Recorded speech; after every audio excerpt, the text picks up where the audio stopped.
Hello hi ನಮಸ್ಕಾರ ಸ್ನೇಹಿತರೆ. ಇವತ್ತು ರಾಮ ಮಂದಿರ ಉದ್ಘಾಟನೆ ಆಗ್ತಿದೆ. ರಾಮಲಲ್ಲಾ ಪ್ರಾಣ ಪ್ರತಿಷ್ಠಾಪನೆ ಆಗ್ತಾ ಇದೆ. ದೇಶದ ಬಹುಕೋಟಿ ಜನರ ಭಾವನೆಗಳಿಗೆ ಸಂಬಂಧಪಟ್ಟ ವಿಚಾರ ಇದು. ಹಾಗಾಗಿ ನಾವು ಆ ಭಾವನೆಗಳಿಗೆ ಗೌರವವನ್ನು ಕೊಡಬೇಕಾಗತ್ತೆ.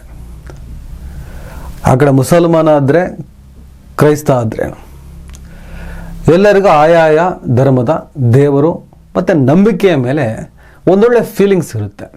ಹಾಗಾಗಿ ನಾವು ಯಾವತ್ತೂ ಆ ಫೀಲಿಂಗ್ಸ್ನ ಹರ್ಟ್ ಮಾಡಬಾರ್ದು, ಆ ಫೀಲಿಂಗ್ಸ್ನ ವಿಮರ್ಶೆ ಮಾಡಬಾರ್ದು. ಆ ಕಾರಣಕ್ಕೆ ನಾನು ಈ ಮೊದಲಿನಿಂದಲೂ ರಾಮನ ಬಗ್ಗೆ ವಿಮರ್ಶೆಗಳಾಗ್ತಾ ಇದ್ದಾಗ ನಾನು ಪ್ರೆಸೆಂಟ್ ಮಾಡ್ತಿದ್ದ ವಿಚಾರನೇ ಹಾಗೆ. ದೇವ್ರನ್ನ ನೀವು ಯಾವುದೇ ಕಾರಣಕ್ಕೆ ವಿಮರ್ಶೆ ಮಾಡೋಕ್ಕೆ ಹೋಗ್ಬಿಡಿ. ವಿಚಾರಗಳನ್ನು ವಿಮರ್ಶೆ ಮಾಡಿ, ಪರಿಸ್ಥಿತಿಗಳನ್ನು ವಿಮರ್ಶೆ ಮಾಡಿ, ಸಮಸ್ಯೆಗಳನ್ನು ವಿಮರ್ಶೆ ಮಾಡಿ, ದೇಶದ ವಾಸ್ತವ ಸ್ಥಿತಿಯನ್ನು ವಿಮರ್ಶೆ ಮಾಡಿ. ನಮ್ಮ ವಿಮರ್ಶೆಗಳಿಂದ ದೇಶಕ್ಕೆ ಏನಾದರೂ ಲಾಭ ಆಗಬೇಕು.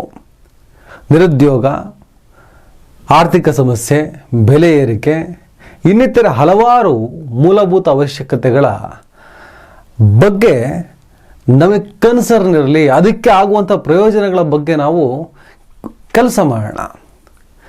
ದೇವ್ರನ್ನೆಲ್ಲ ವಿಮರ್ಶೆ ಮಾಡಿಕೊಂಡು ಕ್ರೈಸ್ತ ಹಾಗೆ, ಅಲ್ಲ ಹೀಗೆ, ರಾಮ ಹಾಗೆ, ಅದು ಸರಿಯಲ್ಲ ಅಂತಲೇ ಹೇಳ್ತಾ ಬಂದಿದ್ದೆ ನಾನು.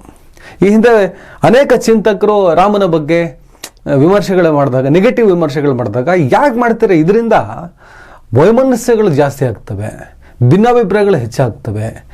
ದೇವ್ರನ್ನ ದೇವ್ರ ಪಾಡಿಗೆ ಬಿಟ್ಬಿಡಿ, ಲಾಭಕ್ಕೂ ಬಳಸ್ಕೋಬೇಡಿ,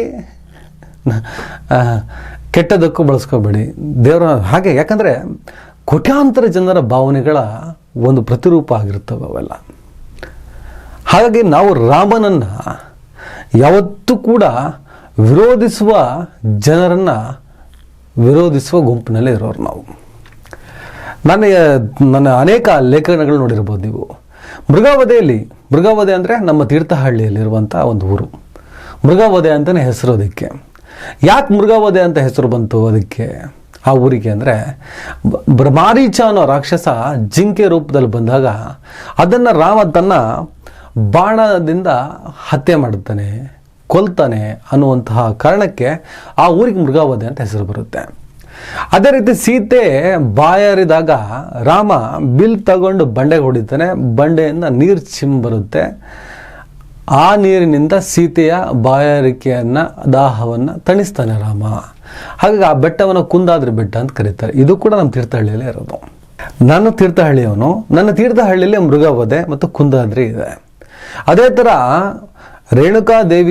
ತಾಯಿ ರೇಣುಕಾದೇವಿಯ ಶಿರಚ್ಛೇದನ ಮಾಡಿ ಆ ಪರಶು ಅಂದರೆ ಆ ಕೊಡಲಿಗೆ ಅಂಟಿದಂತಹ ರಕ್ತವನ್ನು ತೊಳೆಯೋದಕ್ಕಂತೇಳಿ ಪ್ರಪಂಚದ ಅನೇಕ ಕಡೆ ಹೋಗಿ ಅನೇಕ ನೀರಿನಲ್ಲಿ ಅದನ್ನು ಶುದ್ಧ ಮಾಡೋಕ್ಕೆ ಟ್ರೈ ಮಾಡುತ್ತಾನೆ ಆ ವ್ಯಕ್ತಿ.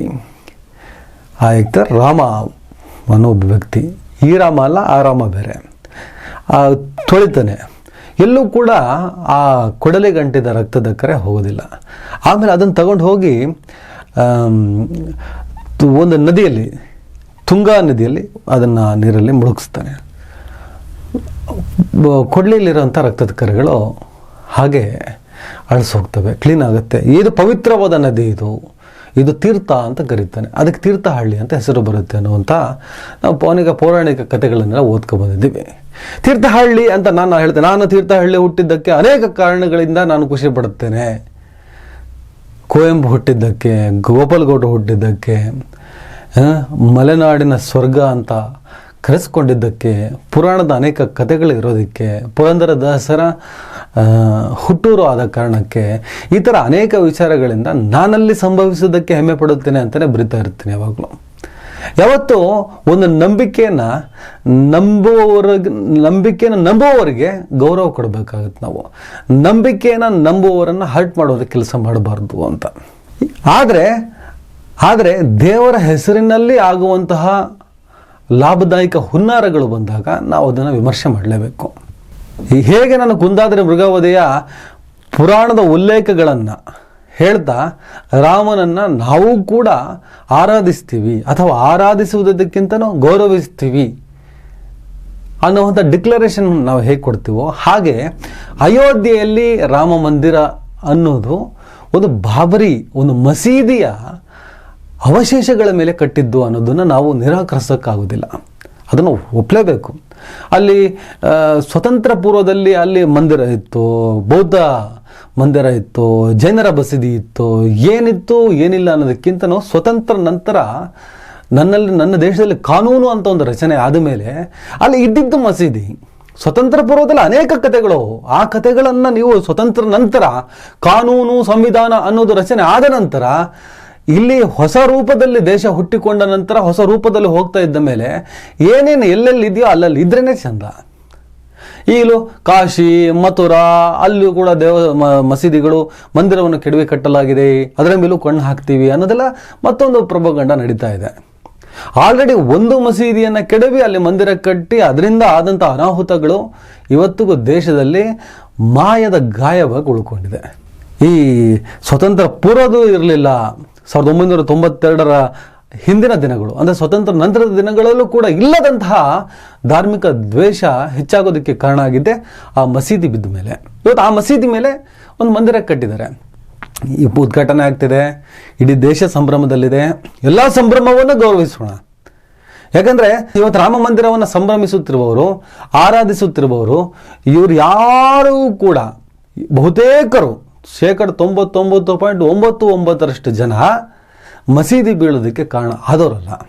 ಅವರು ಶುದ್ಧ ರಾಮನನ್ನು ಆರಾಧಿಸುವವರು, ಶುದ್ಧ ರಾಮನಿಗೋಸ್ಕರ ಪ್ರಾಣವನ್ನೇ ಕೊಡುವಷ್ಟು ಪ್ರೀತಿ ಮಾಡೋರು, ಭಕ್ತಿಯ ಪರಾಕಾಷ್ಠೆ ಮೆರೆಯುವವರು. ಅವರಿಗೂ ಮಂದಿರ ಕೆಡವಿದಂತಹ ಪಾಪ ಯಾವತ್ತೂ ಸುತ್ತಕೊಳ್ಳೋದಿಲ್ಲ. ಕೆಡವಿದವರು ಬೇರೆ, ಕೆಡವಿಸಿದವರು ಬೇರೆ, ಲಾಭ ಮಾಡಿಕೊಳ್ಳುತ್ತಿರುವವರು ಕೆಡವಿಸಿದವರು ಅನ್ನೋದು ಕೂಡ ನಾವು ಹಕೀಕತ್ ಅನ್ನೋದನ್ನು ಮರೆಯಬಾರದು. ಹಾಗಾಗಿ ಇವತ್ತು ರಾಮ ಮಂದಿರ ಉದ್ಘಾಟನೆ ಆಗ್ತಿದೆ, ದೇಶದಲ್ಲಿ ಸಂಭ್ರಮವಿದೆ, ಆ ಸಂಭ್ರಮವನ್ನು ನಾವು ಗೌರವಿಸೋಣ. ಆದರೆ ಮಸೀದಿಯನ್ನು ಬೀಳಿಸಿ ಕಟ್ಟಿದ್ದು ಮಂದಿರ ಅನ್ನೋದನ್ನು ಯಾವತ್ತೂ ಕೂಡ ಮರೆಯೋದಕ್ಕೆ ಸಾಧ್ಯನೇ ಇಲ್ಲ. ಇಲ್ಲಿ ಧರ್ಮ ಅನ್ನೋ ಒಂದು ತಕ್ಕಡಿಯಲ್ಲಿ ಕೂತ್ಕೊಂಡು ಒಂದು ಧರ್ಮದ ಪರವಾಗಿ ಅಥವಾ ಒಂದು ಧರ್ಮದ ವಿರುದ್ಧವಾಗಿ ಮಾಡುವ ಸ್ಟೇಟ್ಮೆಂಟ್ ಅಲ್ಲ, ಕಣ್ಣ ಮುಂದೆ ಇರುವಂಥ ಸಾಕ್ಷ್ಯ. ರಾಮ ಮಂದಿರ ಬೀಳಿಸೋದಕ್ಕೆ ಏನಿದೆ ಸಾಕ್ಷ್ಯ ಅನ್ನುವಂಥ ವಿಮರ್ಶೆ ಮಾಡೋಕ್ಕೆ ಹೋದರೆ ಉತ್ಖನನ, ಜೈನರ ಅವಶೇಷಗಳು, ಅದು ಇದು. ಸುಪ್ರೀಂ ಕೋರ್ಟ್ ಕೂಡ ತನ್ನ ತೀರ್ಪಿನಲ್ಲಿ ಅಲ್ಲಿ ಮಂದಿರ ಇತ್ತು ಅನ್ನೋದನ್ನು ಬಹಳ ಡಾಳಾಗಿ ಒತ್ತಿ ಹೇಳೇ ಇಲ್ಲ. ಭಾವನಾತ್ಮಕವಾಗಿ ತೀರ್ಪನ್ನು ಕೊಡ್ತೀವಿ ಅನ್ನೋದೇ ಅವರ ಡಿಕ್ಲರೇಷನ್ನು. ಹಾಗಾಗಿ ಆ ತೀರ್ಪನ್ನು ಆಧಾರವಾಗಿಟ್ಟೆ ನಾವು ಮಾತಾಡಬೇಕು.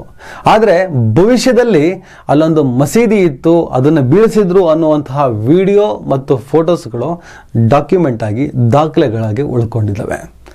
ಇದು 100, 200, 300, 400, 500, ಸಾವಿರಾರು ಶತಮಾನಗಳು ಕಳೆದರೂ ಕೂಡ ಆ ಒಂದು ಸಾಕ್ಷ್ಯ ಹಾಗೆ ಉಳ್ಕೊಳ್ತವೆ. ಆ ಕೆಡವಿದ ಗುರುತು, ಕೆಡವಿದ ನಿಶಾನೆ ಖಂಡಿತವಾಗ್ಲೂ ಉಳ್ಕೊಳ್ತದೆ.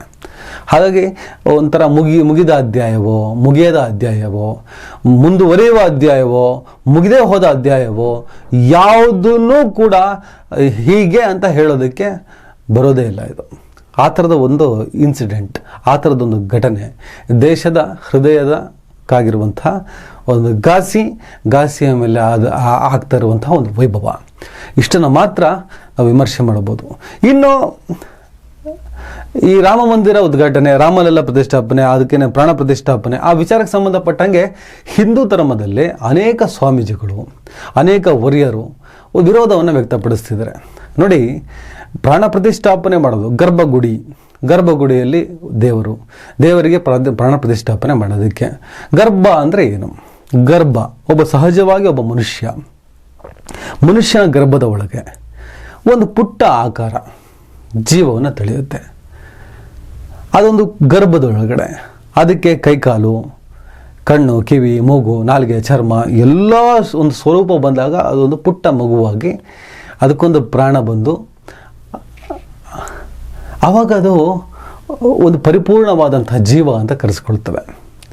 ರಾಮ ಮಂದಿರ ಒಂದು ಅಪೂರ್ಣ, ದೇಹದ ರಚನೆಯೇ ಆಗಲಿಲ್ಲ. ಇನ್ನು ದೇಹದ ರಚನೆಯನ್ನೇ ಆಗದೆ ಗರ್ಭದಲ್ಲಿ ಆಗಷ್ಟೇ ಪ್ರಾಣ ತುಂಬಿಕೊಂಡ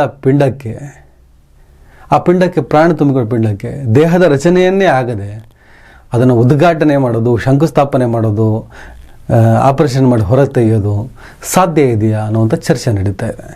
ಆಗಷ್ಟೇ ಎಷ್ಟಪ್ಪ ನನಗೆ ನಾನು ಗರ್ಭ ಹೊತ್ತಿದ್ದೀನಿ, ನನಗೆ 2 ತಿಂಗಳಾಯಿತು, ನನಗೆ 3 ತಿಂಗಳಾಯಿತು, ನಾನು ಗರ್ಭಿಣಿ ಅಂದ ತಕ್ಷಣವೇ ಇಮಿಡಿಯೇಟಾಗಿ ಆಪ್ರೇಷನ್ ಮಾಡಿ ಆ ಮಗುನ ಹೊರ ತೆಗೋಕ್ಕಾಗುತ್ತಾ? ಅದಕ್ಕೊಂದು 9 ತಿಂಗಳು ವೆಯ್ಟ್ ಮಾಡಬೇಕು, ಅದಕ್ಕೊಂದು ಸ್ವರೂಪವನ್ನು ತರಲೇಬೇಕು. ಕಂಪ್ಲೀಟ್ ತಲೆ, ಕಾಲು, ಕೈ, ಮೂಗು, ದೇಹ, ಚರ್ಮ ಎಲ್ಲ ಉಗುರಿನವರೆಗೂ ಎಲ್ಲ ರೀತಿಯಲ್ಲೂ ಅದೊಂದು ಸಂಪೂರ್ಣವಾದಂತಹ ಮನುಷ್ಯ ರೂಪಕ್ಕೆ ಬಂದ ಮೇಲೆ ಅದನ್ನು ಪ್ರಸವವಿದೆ ಅಂದರೆ ಅದನ್ನು ಹೊರಗೆ ತೆಗಿತಾರೆ, ಆ ಮಗು ಹುಟ್ಟಿತು ಅಂತ ಹೇಳ್ತೀವಿ. ಇಲ್ಲಿ ಅಪೂರ್ಣ ಮಂದಿರ ಅದರೊಳಗಡೆ ಅರ್ಜೆಂಟಾಗಿ ಪ್ರಾಣ ಪ್ರತಿಷ್ಠಾಪನೆ ಮಾಡೋದು ಚುನಾವಣೆಯ ದೃಷ್ಟಿಕೋನ, ಚುನಾವಣೆಯ ಉದ್ದೇಶ ಅಂತ ಹೇಳಿ ಶಂಕರಾಚಾರ್ಯ ಮಠದಿಂದ ಹಿಡಿದು ಅನೇಕ ಸ್ವಾಮೀಜಿಗಳು ಈ ವಿಚಾರದ ವಿರುದ್ಧ, ಈ ಅರ್ಜೆನ್ಸಿ ವಿರುದ್ಧ ಧ್ವನಿಯನ್ನು ಎತ್ತಿದ್ದಾರೆ. ಅದೇ ರೀತಿ ರಾಮ ಸೀತೆಯನ್ನು ಅನುಮಾನಿಸಿದ್ರು, ಸೀತೆ ತಾನೆಂತಹ ಪತಿವ್ರತೆ ಅಂತ ಸಾಬೀತುಪಡಿಸಿದ್ರು. ಆದರ್ಶವಾದ ದಂಪತಿಗಳು ಆದರ್ಶವನ್ನು ಸಾರೋದಕ್ಕೋಸ್ಕರ ಆ ಥರದ ಒಂದು ಕಥೆಗಳ, ಇತಿಹಾಸದ, ಪುರಾಣದ ಹಿನ್ನೆಲೆ ಇರುವ ರಾಮನನ್ನು ಒಬ್ಬ ಪತ್ನಿಯನ್ನು ತ್ಯಜಿಸಿ ಬಂದವನು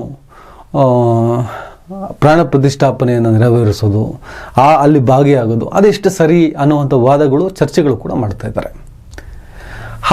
ಈ ಕಾರಣದಿಂದ ರಾಮನಿಂದ ರಾಜಕೀಯವಾಗಿ ಲಾಭ ಪಡೆದುಕೊಂಡು ಬಂದಂಥ ಇವರು ಅದೇ ರಾಮನ ಕಾರಣದಿಂದ ರಾಮನಿಗೆ ವಿರುದ್ಧವಾಗಿ ರಾಮನ ಏನು ಕೈಂಕರ್ಯಗಳಿದ್ದಾವೆ, ಪ್ರಾಣ ಪ್ರತಿಷ್ಠಾಪನೆ ಅನ್ನೋ ವಿಚಾರ ಇರ್ಬೋದು, ಉದ್ಘಾಟನೆ, ಶಂಕುಸ್ಥಾಪನೆ, ನೀವೇನು ಬೇಕಾದ್ರೆ ಕರೀರಿ, ಈ ಒಂದು ಅರ್ಜೆನ್ಸಿ ಏನಿದೆ ಇದು ಧರ್ಮದ ವಿರುದ್ಧವಾಗಿ ನಡೀತಾ ಇರೋದ್ರಿಂದ ಈ ಸಲ ಯಾವ ರಾಮ ಇವರಿಗೆ ಲಾಭ ಮಾಡಿ ಕೊಡ್ತಾ ಇದ್ನೋ ಅದೇ ರಾಮನ ಕಾರಣಕ್ಕೆ ಇವರು ಈ ಸಲ ರಾಜಕೀಯವಾಗಿ ಕೂಡ ನಾಶ ಆಗಬಹುದು ಅನ್ನುವಂಥ ಚರ್ಚೆಯನ್ನು ಕೂಡ ಮಾಡ್ತಾ ಇದ್ದಾರೆ. ಯಾವ ರಾಮನಿಂದ ಲಾಭವನ್ನು ಮಾಡಿಕೊಂಡು ಬಂದರೋ, ಯಾವ ರಾಮನಿಂದ ಇನ್ನಷ್ಟು ಲಾಭ ಆಗುತ್ತೆ ಅಂತ ಅಂದ್ಕೊಂಡಿದ್ದಾರೋ, ಆದರೆ ಅದೇ ರಾಮನ ವಿಚಾರದಲ್ಲಿ ಇವರು ಮಾಡ್ತಿರುವಂತಹ ಅರ್ಜೆನ್ಸಿ ಅದು ರಾಮನಿಗೆ ಅಪತ್ಯವಾಗಿದೆ. ಹಾಗಾಗಿ ರಾಮ ಈ ಸಲ ಇವರ ಅತಿರೇಕವನ್ನು ಅಂತ್ಯ ಮಾಡುವಂಥ ಸಾಧ್ಯತೆ ಇದೆ ಅಂತಲೂ ಚರ್ಚೆ ಮಾಡ್ತಿದ್ದಾರೆ. ಇವೆಲ್ಲ ಚರ್ಚೆಗಳು, ಇವೆಲ್ಲ ಯಾವುದು ಕೂಡ ನನ್ನ ಅಭಿಪ್ರಾಯ ಅಲ್ಲ.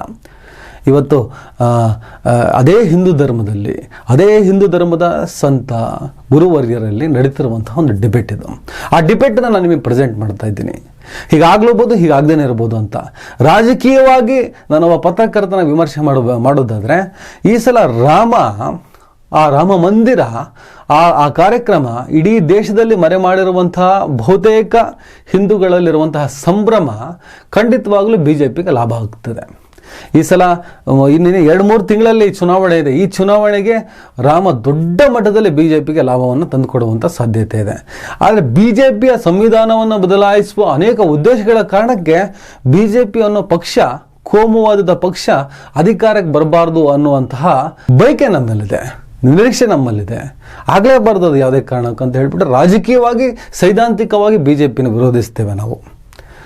ಆದರೂ ಈ ಸಲದ ರಾಮ ಅವರ ಮಂತ್ರಾಕ್ಷತೆ ಇರ್ಬೋದು, ಶಾಲೆಗಳಿಗೆ ರಜೆ ಕೊಟ್ಟು ಆ ಮೂಲಕ ಮನೆ ಮನೆಗೂ ರಾಮನನ್ನು ತಲುಪಿಸುವ ವಿಚಾರ ಇರ್ಬೋದು, TV, ಸೋಷಿಯಲ್ ಮೀಡಿಯಾ, ಮಾಲು ವಗೈರೆಗಳಲ್ಲಿ ರಾಮನನ್ನೇ ತೋರಿಸುವಂತಹ, ಪ್ರತಿಷ್ಠಾಪನೆಯನ್ನೇ ವೈಭವೀಕರಿಸಿ ಮಾರ್ಕೆಟಿಂಗ್ ಮಾಡ್ತಾ ಇರುವಂತಹ ಇವರ ಉದ್ದೇಶಗಳೆಲ್ಲ ಖಂಡಿತವಾಗಲೂ ನಾಳೆ ಒಂದೇ ಒಂದು ದಿನ ಕೂಡ ಕ್ಯಾನ್ವಾಸ್ ಮಾಡದೆ BJPಗೆ ಬರಪೂರ್ತಿ ಲಾಭವನ್ನು ತಂದು ಕೊಡುವಂಥ ಸಾಧ್ಯತೆ ಇದೆ.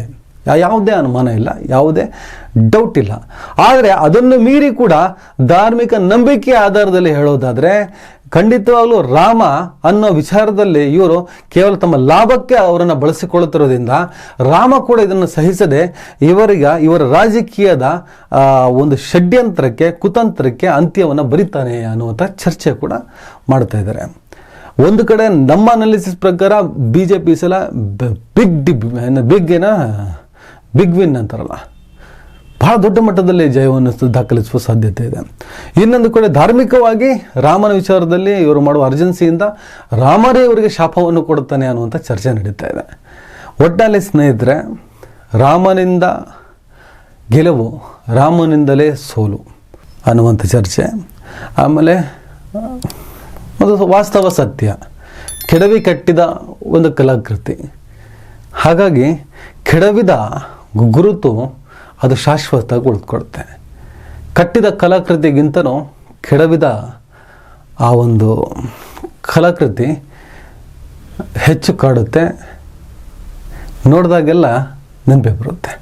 ನೋಡೋಣ, ಒಳ್ಳೆಯದಾಗಲಿ, ಎಲ್ಲರಿಗೂ ಶುಭವಾಗಲಿ. ಜಗತ್ತಿನಲ್ಲಿ ಶಾಂತಿ ನೆಮ್ಮದಿ ಅದು ಭಾರತದಲ್ಲಿ ಹೆಚ್ಚು ನೆಲೆಸಲಿ. ನಮಸ್ಕಾರ.